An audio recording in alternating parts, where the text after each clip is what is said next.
tanto na criação, quanto na redenção, quanto na santificação, a Trindade está unida, ela não se divide, não se separa.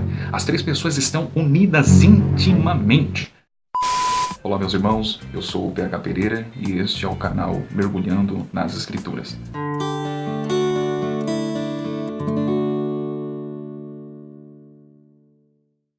Eu gostaria de pensar juntamente convosco sobre um assunto extremamente complexo, polêmico, contudo muito relevante para a teologia e para a fé cristã. É exatamente o assunto da Trindade Santíssima. Quando pensamos sobre a doutrina bíblica da Trindade Santíssima, algumas pessoas que são antagônicas a essa doutrina cristalina da Escritura, objetam que pelo fato do termo Trindade não aparecer nas Escrituras, isso na verdade já é uma heresia e é proveniente do paganismo, esse termo Trindade, não é? Mas o planeta Júpiter, meus irmãos, sempre existiu, mesmo antes de receber este nome, não é?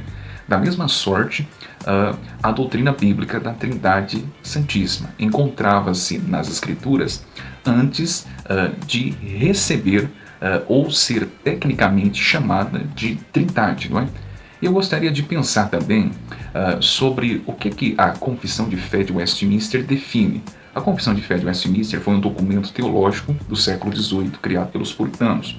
Foram homens santos e piedosos que sentaram-se com a Bíblia aberta a fim de promulgar um documento teológico sério, congruente e que se harmonizava mais com a palavra de Deus. Veja bem o que declara a Confissão de Westminster, no capítulo 1 e no parágrafo 6º. Todo o conselho de Deus concernente a todas as coisas necessárias para a glória dele e para a salvação, fé e vida do homem, ou é expressamente declarado na Escritura, ou pode ser lógica e claramente deduzida dela. Portanto, meus irmãos, uma doutrina, para ser de fato bíblica, não precisa necessariamente estar de forma clara e explícita na palavra de Deus.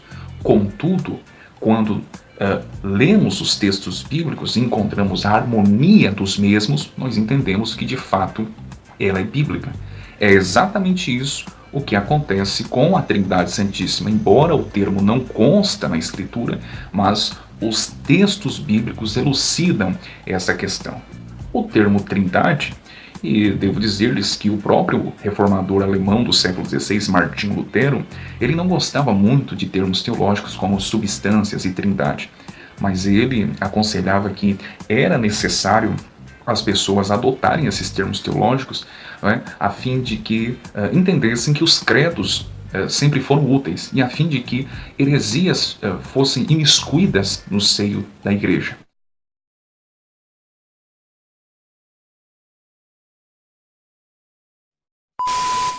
O termo Trindade é um termo teológico nosso, ok? A primeira vez que a palavra Trindade, do grego trinas, foi usada, foi pelo pensador cristão, teólogo Teófilo de Antioquia, no ano 189 d.C. E apenas um detalhe interessante, porque existem alguns que dizem que o termo Trindade foi criado pelo imperador romano Constantino, no Concílio de Nicéia em 325 d.C. Todavia, o que esses ignorantes não sabem é que mesmo antes de Constantino e do Concílio de Nicéia, algumas pessoas já usavam o termo Trindade cerca de 200 anos antes de Constantino ou de Nicéia.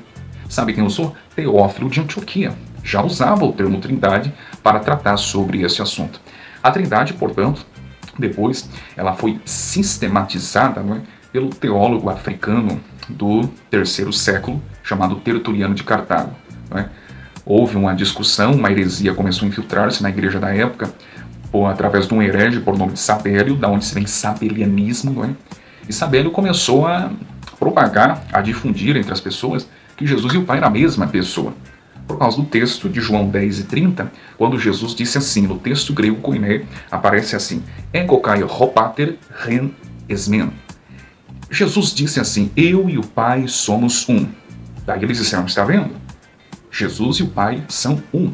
Todavia, a palavra grega ren, que foi traduzida como um para o nosso português, ela está no neutro, não no masculino. Por consequente, indica uma unidade em essência e natureza. O que isso significa, PH? Vou dizer-lhes e mostrar-lhes um exemplo muito simples. Meu pai e eu temos a mesma natureza, isto é, a natureza humana. Contudo, somos pessoas distintas. Jesus e o Pai, o mesmo sentido aplica-se a eles. Jesus disse, eu e o Pai somos um. Ou seja, nós partilhamos da mesma natureza, da mesma essência, isto é, somos seres divinos, isto é, somos Deus. Temos a mesma deidade, isto é, a mesma divindade. Contudo, são pessoas distintas e, portanto, precisamos atentar. O sabelianismo foi refutado, rechaçado, todavia depois começou a aparecer outros conceitos, como o modalismo, onde ensinava que Deus tinha ou tem 3 modos diferentes de expressão para se revelar à humanidade. Sabe aquela ilustração que eles tentam para definir a Trindade? Deus o Pai tem um papel na criação, Deus o Filho tem um papel na redenção, Deus o Espírito Santo tem um papel na santificação. O próprio reformador francês, João Calvino, se opõe a isso porque ele entendia que tinha forma de modalismo. E o que dá a entender exatamente isso. Parece que Deus tem modos diferentes de expressão para se relacionar. Contudo, nós entendemos que, tanto na criação, quanto na redenção, quanto na santificação, a Trindade está unida. Ela não se divide, não se separa. As 3 pessoas estão unidas intimamente. Ok? Depois nós temos uma outra heresia que assemelha-se muito como o patripassianismo. O que é o patripassianismo?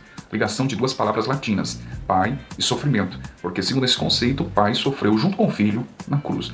E por último, agora mais recente, nós temos o unicismo, que é propagado pelos pentecostais unicistas, entre eles a seita Voz da Verdade, tão amada e querida pelos pentecostais. E portanto, no próximo vídeo, eu gostaria de pensar um pouco mais sobre a Trindade, analisando os textos bíblicos e uma exegética, embora breve, mas eu creio que irá ajudá-los. Ok, meus irmãos? Abraço.